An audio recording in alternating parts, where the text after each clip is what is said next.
quoted the figure 500,000 square kilometers from Justice Carpio's book. Yet in Justice Carpio's decision in the Supreme Court in the case of Magallona versus Ermita, Mr. President, he quoted the government figure that the total area of Philippine EEZ is not 500,000 square kilometers, but only 382,669 square kilometers. If in his book, Justice Carpio included the Philippine rise in his computation, that is also questionable. Para kasing ang nangyari, parang sinama po nila yung Philippine rise. Nobody can claim the waters above Philippine rise. Bullet points lang. Those are high seas, Mr. President. Nobody can claim Philippine rise. This is not a territory. As the Philippines cannot claim them, neither China can. What the Philippine applied and registered for is the exclusive right to exploit the Philippine rights, Mr. President. The only way for China to grab the right is to apply and register with the United Nations. China did not oppose our application in the Philippine rights. It has not applied for that right until now, Mr. President.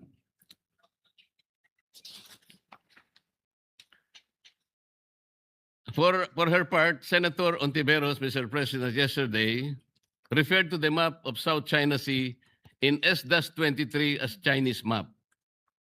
She also said that the numbers 6.1 and 6.2 are not coordinates. She then said that maps adopted by the International Hydrographic Organization are not legal but technical only. First, Mr. President, S-23 is not a Chinese publication. It is a publication of the International Hydrographic Organization, or IHO. IHO is an intergovernmental organization of which the Philippines is a part. Second, as the note written beside the map says, the numbers 6.1 and 6.2, etc., refer to the chapter or sections where the coordinates of the bodies of waters can be found in S-23. Hence, the coordinates of South China Sea are listed in chapter 6.1. On the map, Mr. President, the coordinates are the points that are connected by red lines. Finally, S-23 is not meant to be a legal title. Tama naman po yun. They are just maps. Under international law on territorial disputes, maps have no evidentiary value. However, S-23 was used by the Philippines in the South China Sea arbitration. Moreover, we need to put West Philippine Sea on an internationally recognized map.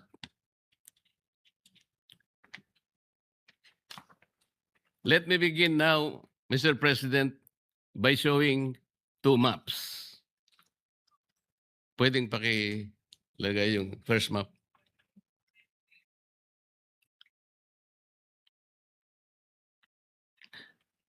Mr. President, these maps are about oil and gas activities in the South China Sea.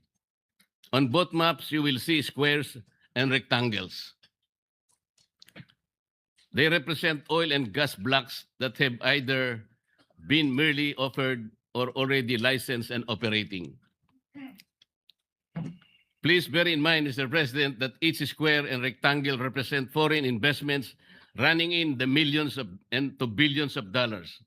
Moreover, basins with oil and gas are found on the coastal and central areas. Finally, China and Vietnam have exchanged gunfire, suffered casualties, blasted each other with water cannons, cut cables, rammed vehicles, and so on and so forth. China and Malaysia had a naval standoff. Hence, the territorial and maritime disputes between them are just as explosive. Map 1, Mr. President, was published by New York Times in 2013. It cited as source the U.S. Office of Hydrographer. In Map 1, Mr. President, you will see gray squares and rectangles along the shallow coast of the South China Sea. Notice that adjacent to the Philippine coast are around 5 to 6 blocks. On the side of Malaysia, there are 12 to 15. Vietnam, 30 to 35. and China approximately that number also, 30 to 35. Then we go to map 2. It was published in 2024 by the U.S. Energy Information Agency. First, you will notice the blocks have moved to the deep water areas. Second, the blocks colored in pink are those of the Philippines. Ang mga blocks po ay halos 8 hanggang 12 lang, Mr. President. Malaysia in blue, around 60 to 70. Vietnam in maroon, 70 to 80. And China in yellow, around 60. Third, notice the blocks that are not just claimed, but even licensed by both Vietnam and China. These are shaded in orange. I hope, Mr. President, the good senator will agree that from these maps, we derive numerous lessons. First, despite the arbitral award, oil and gas activities on the Philippine side have stagnated. 6 to 8 lang. Second, it is obvious that the oil and gas activities of Malaysia, China, and Vietnam are robust, if not booming. Third, the licensing overlaps are being managed by experts at the enterprise and state levels. Hence, we hear about flare-ups between China and Vietnam, but they do not escalate. In fact, some of the overlapping blocks are operated by one international petroleum corporation. Fourth, even as their past relations are violent and the present relations are also tense because of the conflicting claims to Spratly Islands and Paracel, they engage in joint exploration and development, Mr. President. Fifth, Vietnam and Malaysia are cooperating and progressing with China. Nobody can accuse them of being pro-China. May I ask the Senator if we would agree that based on these maps, Vietnam, China, and Malaysia are succeeding in oil and gas exploration, but our exploration in our part of the world have stagnated. Would you agree, Your Honor? Well, there are several other factors for the reason why the area is underdeveloped, and the areas of Malaysia, Vietnam are developed apart from the conflict with China. In fact, just 2 weeks ago, there has been a discovery of natural gas deposits in the Malampaya area. So there are many factors. It is not just the conflict with China that is a reason as to why we are unable to develop our own area in the West Philippine Sea, Mr. President. But it is very clear, notwithstanding those factors, these maps indicate that we are really behind in oil exploration and gas in the South China Sea. Well, we're behind in many other aspects, Mr. President, not just oil and gas. We're behind in agriculture, we're behind in tourism, we're behind in energy generation, etc. So I wouldn't be as simplistic as to say because of the underdevelopment of the West Philippine Sea, it's because of our conflict with China, Mr. President. Yes, Mr. President, I hope the Honorable Senator will also agree that there is something effective in the management of relations among China, Vietnam, and Malaysia, and more importantly, their methods of bringing immediate and concrete benefits to their peoples, as shown by these maps, isn't it?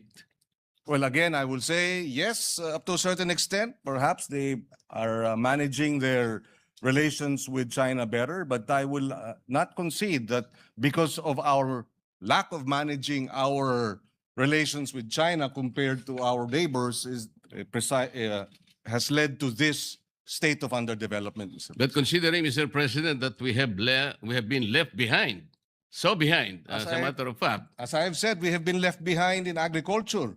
Is that the fault of China? Our relations with China? We have been left behind in infrastructure. Is that because of our sour relations with China? Of course not, Mr. President. There are many reasons why we are lagging behind. And yes, if we are able to better manage our relations with China, we may benefit from it. And definitely, I would like to see that at some point. But at this point, Mr. President, we're fighting for our sovereign waters and our territorial sea. And I think in this case, we should rally behind the Filipino claim in the arbitral ruling, Mr. President. Our agriculture is lackluster.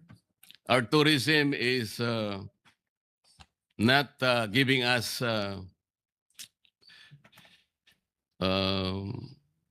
good statistics. Manufacturing is down. These are local problems, Mr. President. And we have only ourselves to blame why we are not doing good in these areas. But we're talking here of the South China Sea. We're comparing how, despite the tensions, the hostilities between countries like Vietnam and Malaysia, but they are able to manage their relationships. There must be something wrong with how people, like, with all due respect, Commodore Tariela, who managed and broadcast our dispute in the South China Sea. Perhaps because they do not have a loud mouth in their midst. Tayo meron ang dami. Whereas what we have been doing for years is not working. Kagaya po ng pinakikita ng mga mapa na yan in the South China Sea. We have to sit down. Talk rather than imbes na magpatutsadahan po. Wala pong nangyayari. Ito po yung naging bunga kung bakit po tayo biglang nawala sa ere. I know that being bombastic, Tariela earns him likes and makes him probably feel like a rock star, Mr. President. I know national anger sells newspapers. I know mindless patriotism wins accolades. But in reality, as the map show, Mr. President, we are all losing out and are being left behind. The way forward, Mr. President, is open discussion. The starting point is respect for each other's views and the views of our opposing claimants, be it China, Vietnam, Malaysia, etc. The draft resolution, with all due respect, is not the right start, Mr. President. Mr. President, if I may just point out, the matter of Commodore Torriela, whether we agree to his statements or not, is one issue. Another issue, Mr. President, is that the Department of National Defense and the Armed Forces of the Philippines have rallied behind Commodore Torriela and condemned the behavior and the actuations of China's embassy officials. If I may quote, the Department of National Defense and the Armed Forces of the Philippines strongly condemn such an affront to any of its members and reiterates that it shall not be cowed by any official of PROC, whether in their homeland or as guests here. And we shall continue to speak against their lies and malign actions when such are committed. That is our Department of National Defense. That is our Armed Forces of the Philippines, Mr. President. The very least that we should do as a Senate is rally behind our Department of National Defense and our men in uniform who risk their very lives to defend the West Philippine Sea, Mr. President. So the actuations of Commodore Tariela may find discomfort with some of our colleagues, and we will respect that. But our defense establishment and our armed forces have spoken.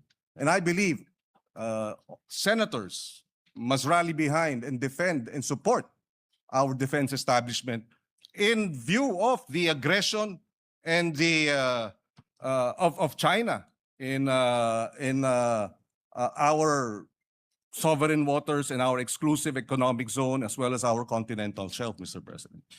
I will go to that point, Mr. President. But we can also draw lessons from the experiences in the Philippine Sea. In 2008, Malaysia and Indonesia had a naval standoff when Indonesia found oil and gas in Ambalat Field and Ambalat East, and Malaysia offered the same areas as Block, ND6 and ND7. To de-escalate, they agreed to a moratorium in 2009. Last year, their national petroleum corporations agreed on a joint exploration and development. We ourselves are experienced in cooperation in the Philippine Sea. Let me show another map. This is the last map, Mr. President.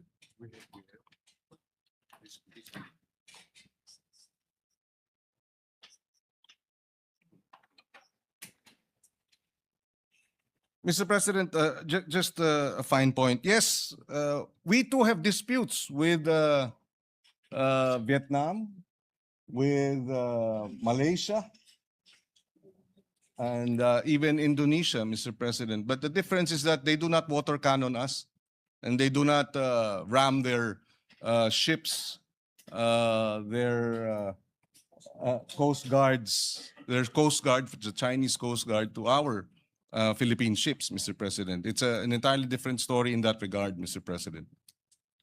Let me show you this map, Mr. President. This map is from the US-funded think tank Asia Maritime Transparency Initiative, or AMTI. On the map are areas marked with X. On the upper right hand of the South China Sea, the mark refers to the exclusive economic zone and continental shelf overlap between the Philippines and Taiwan. We have a fisheries and law enforcement agreement there. On the lower left hand, Mr. President, the mark represents the dispute over extended continental shelf between Philippines, Malaysia, and Vietnam. We are in discussion with Vietnam now. On the bottom corner are disputes over Sabah and the territorial sea and contiguous zones it generates. In Sulu Sea and Celebes Sea, we have a tri-point with Malaysia and Indonesia, and the same in the Philippines with Indonesia, Palau, Japan, and Taiwan, emanating from Pratas Island. However, this map will demonstrate to us, Mr. President, the complex territorial and maritime disputes facing the Philippines. Malaysia is in the Sulu Sea and Celebes Sea, with Indonesia over continental shelf in the Celebes Sea, with Palau and Japan, Ryukyu Islands in the Philippine Sea, with Taiwan in the Basi Channel, with China, Malaysia, and Vietnam in the South China Sea, and with China, Taiwan in the South China Sea over the maritime zones generated by Pratas Islands. We must be doing something right in the management of this dispute, Mr. President. Yes, we are. And Yun nga po. Kaya and- po and pinipilit kong ipaliwanag na bakit dito sa mga areang ito ay nagagawa po nating i-manage ang hindi natin pagkakaunawaan. Ang sabi po nyo kanina, because they are not water cannoning us. they are also not aggressive. They are not coercive, and therefore there will be no escalation. The aggression of China is primarily the reason why tensions in the disputed areas have risen over time. We have in fact filed 245 protests against China's incursion and illegal activities in our exclusive economic zone since 2022, Mr. President. We also exercise diplomacy. We recognize, and that's precisely why we brought the matter to the tribunal. We recognize that China is a power, economic power, and an emerging military power. And what do small nations like us have? We have the rule of law, international law, and that's why we brought this matter to the International Arbitral Tribunal, Mr. President. We are not the problem here, Mr. President. It is China, the aggression of China, that is the problem here. Mr. President, si Commodore Tariela po ba ginawan ng caricatures or effigy yung mga heads of state ng Vietnam, ng Malaysia, at iba pang karatig bansa? Hindi kailangan, Mr. President, dahil wala naman silang pag-water cannon sa atin. Hindi naman po nila sinasagasaan ng ating mga mangingisda o inaaresto. Hindi na naman nila, yun na nga, binabangga, wino-water cannon. Yung may aksidente pa na kung saan yung Chinese vessel ay iniwanan ang 22 mga mangingisda natin. At sino ang sumalba sa kanila? Vietnam ang sumalba sa kanila. So bakit tayo makikipagpalitan ng maanghang na salita sa mga meron tayong sabihin na nating maritime disputes na hindi naman tayo inaapi at binabalahura at binabastos, Mr. President. Mr. Mr. President, President. hindi lang po si Commodore Tariela for the record. Pati ang ating Senate President matapos nung binanggit yung persona ng grata nagsalita ng baluktot, Mr. President. So sana maintindihan natin, hindi lang ito usupin ni Commodore Tariela. Hindi lang ito usupin ng mga senador o kaya mga kongresistang binabastos nila. Usupin ito ng Pilipinas na ipaglalaban natin ang atin at dapat magkaisa tayo, Mr. President.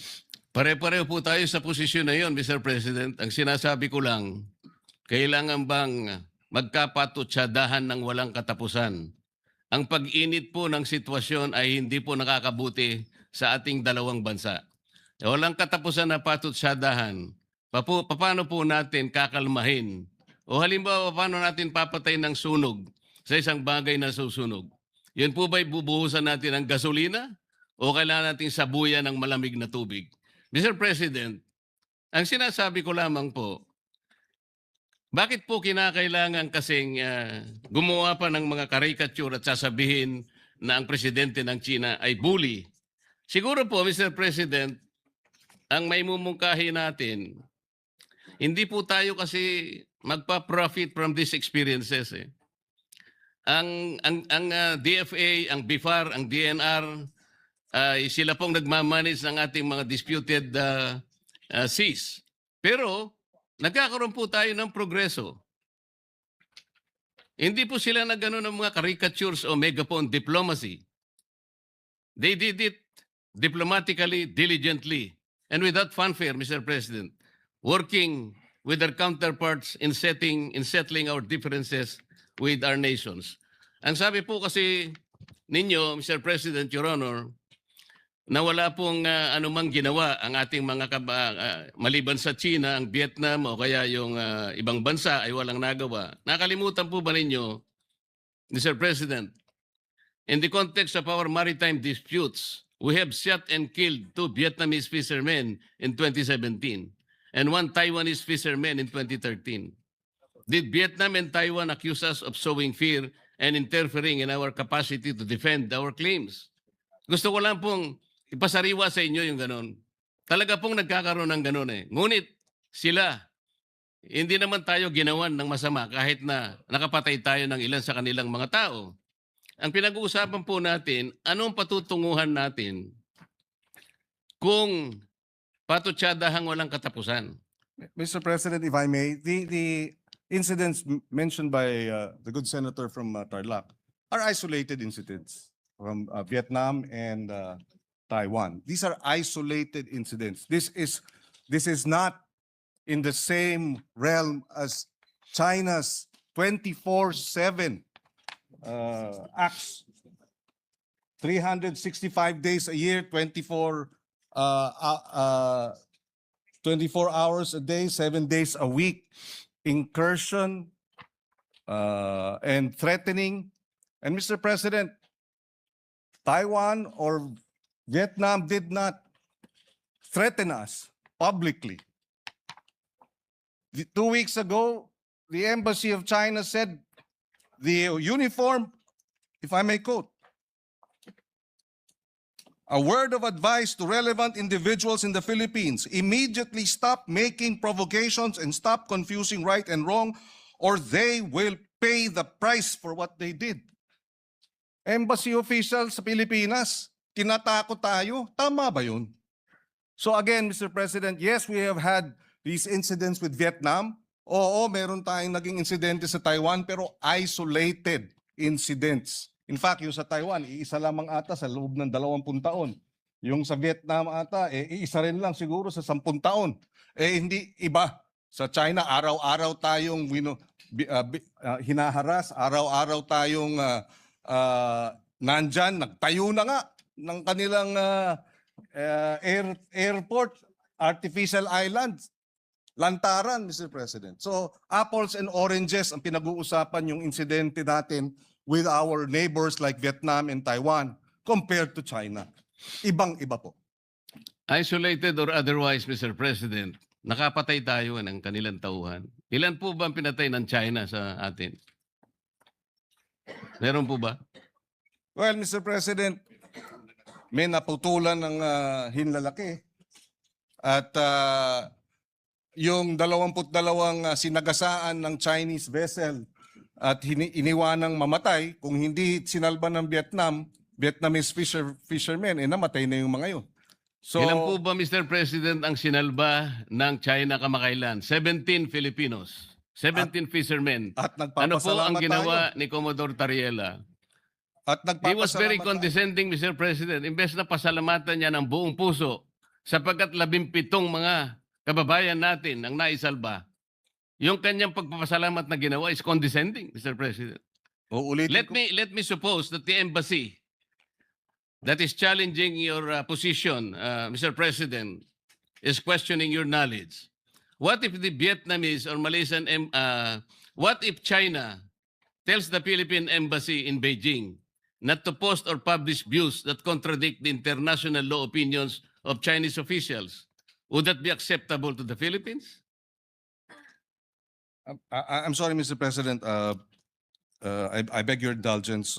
You are saying that if Vietnam publishes, sorry, I missed the, No, the what last. if China tells the Philippine embassy in Beijing not to post or publish views that contradict the international law opinions of Chinese officials? Would that be acceptable to the Philippines? Halimbawa lang, sinabihan yung ating embahada doon. Huwag kayong magpapublish Yes, ng mga well, views. Well, Mr. President, that's their country. They will do what they will do. They will, in fact, there is no freedom of the press in China, Mr. President. So, if the government does that, then we will have to respect their position because we are merely guests in China, just as they are merely guests in the Philippines, Mr. President. I would disagree, Mr. President. That will be unacceptable to me. Another question. The Philippine Embassy in Beijing assists the Philippine Coast Guard and DND in monitoring Chinese vessels in the West Philippine Sea. Have you heard China complain that this essential work of the Philippine Embassy interferes with Chinese internal affairs? Mr. President, whether they complain or not, they're already in our exclusive economic zone. I'm sorry, but I'm trying to understand the position of the good gentleman in his defense of China and their position. I am not defending China, Mr. President. I said, sinabi ko na kanina, ang ating discussion ngayon is not in defense of any other countries. We are defending Philippine interest. Ang pangyayari lang, kailangan nating linawin, ano ba talagang pinagtatanggol natin? Kung hindi po tayo nakatitiyak kung anong area ang pinagtatanggol natin, hindi po malinaw. Pati paggasta natin ng budget, kung alin ang dedepensahan natin, yun lang ang punto rito eh. At pinaliliwanag ko kanina pa sa pamagitan ng mga mapa, hindi po nagkakaroon ng positibong resulta sa ating bansa, yung pagbabangayan. Nakita na po natin the South China Sea is rich in mineral deposits, in oil and gas. Nauhuli na po tayo dahil patutsadahan ng patutsadahan. Bakit nagawa po ng ibang bansa? Bakit hindi po natin magawa? Dahil nga po sa walang katapusang patutsada. Tingnan po natin ang West Philippine Sea, Mr. President.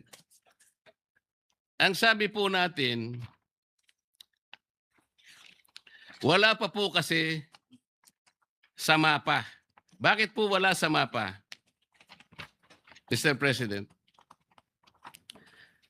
Kasi po hindi ginagawa ng ating mga ahensya ang dapat gawin. Ang sabi po kasi sa Administrative Order number 29, which was issued on September 5, 2012, more than a decade ago. Sabi po sa Section 3 ng Administrative Order 29, the National Mapping and Resource Information Authority, NAMRIA, shall produce and publish charts and maps of the Philippines reflecting the West Philippine Sea in accordance with this order. And finally, on November 8, 2024, the National Mapping and Resource Information NAMRIA committed to release a new Philippine map that includes the West Philippine Sea. But up to now, regrettably, Mr. President, this remains unfulfilled. Bakit hanggang ngayon ay wala pa ring mapa? What specific obstacles have prevented the production and publication of this map for over 10 years? Does NAMRIA dispute that Section 3 uses the word shall indicating mandatory and not a discretionary duty? Mr. President, kung wala po tayong mapa na maibibigay sa IHO at madideposit sa United Nations, hindi po kailanman uusad ang ating itinataguyod na sana mailagay sa mapa ng mundo ang West Philippine Sea. Mr. Bakit President, hindi po natin, Mr. President, paano po natin may pagtatanggol ang teritoryo kung wala tayong malinaw na mapa, Mr. President? Mr. President, nabanggit na natin ito kahapon. Bumabalik tayo ulit doon sa usapin na ito. Pero babanggitin ko ulit, Mr. President. Paliwanag, Mr. President, na under Republic Act 9522, yung baseline law, Republic Act 12064, Philippine Maritime Zone Act, at yung AO 29, maliwanag na in-identify ang West Philippine Sea. Diyan nakasaad yung extent ng West Philippine Sea.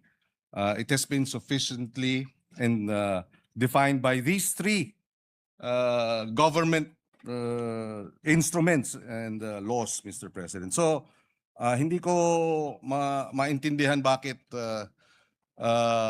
dahil walang meets and bounds, etc.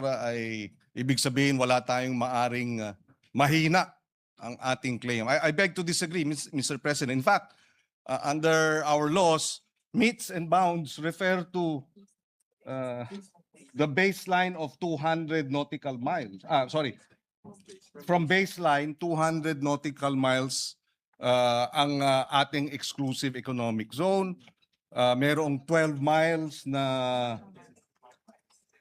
miles territorial sea, 24 miles contiguous zone, and so forth.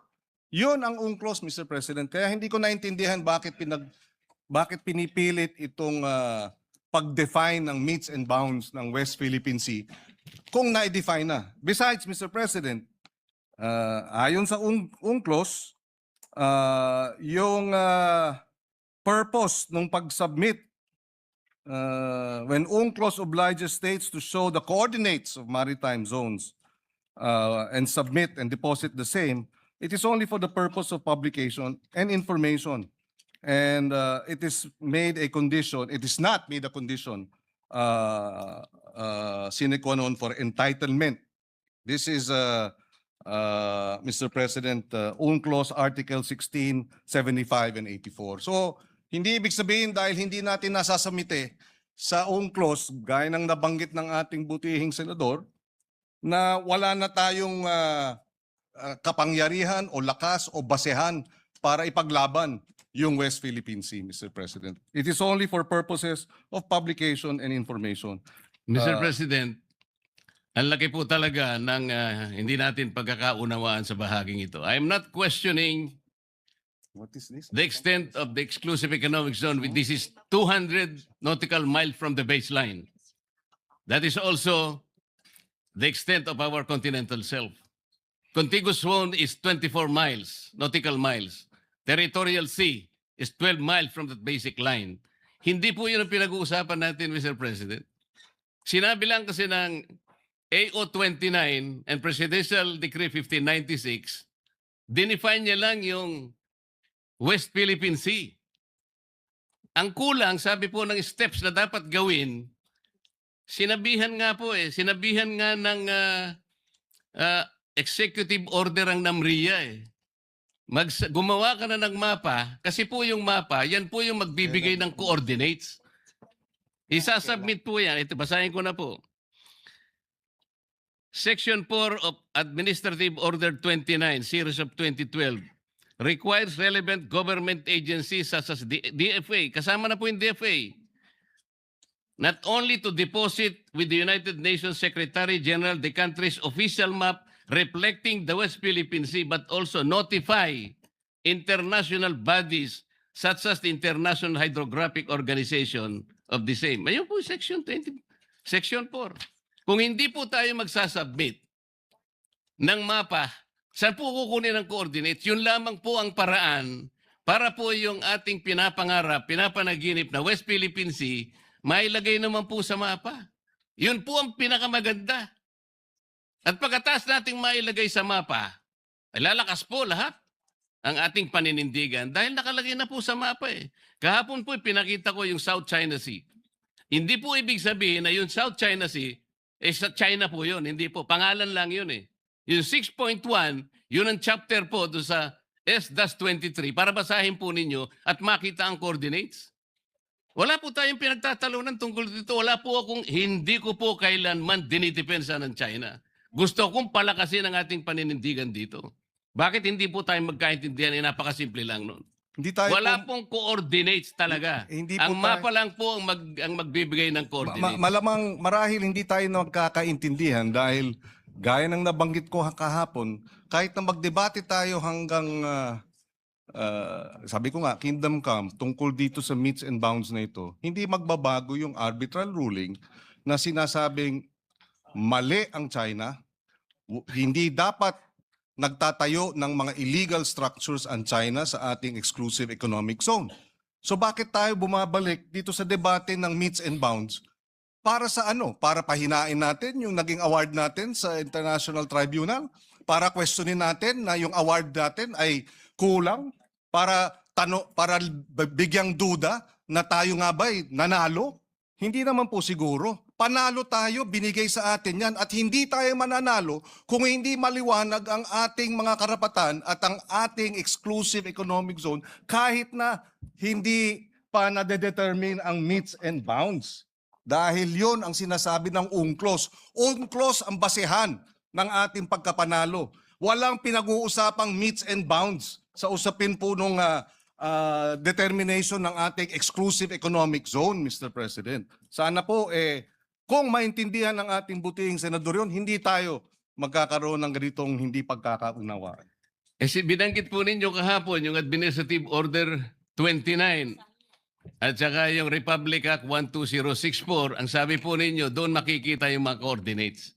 Basahin po ninyo kung merong Hindi coordinates po doon. natin Wala po. sinabing doon po makikita ang coordinates. Ang sinabi po natin ay nakadefine doon ang ating ang West Philippine Sea. Dinefine nga po, Mr. President, na pinag-uusapan, paano maitatala nga po sa mapa? Ayaw po nating itala sa mapa, Mr. President. Yun lang po ang punto eh. Binabanggit kasi natin at sa batas natin, ni-require po ang NAMRIA at ni-require din ng DFA na mag-submit ng mapa hanggang ngayon.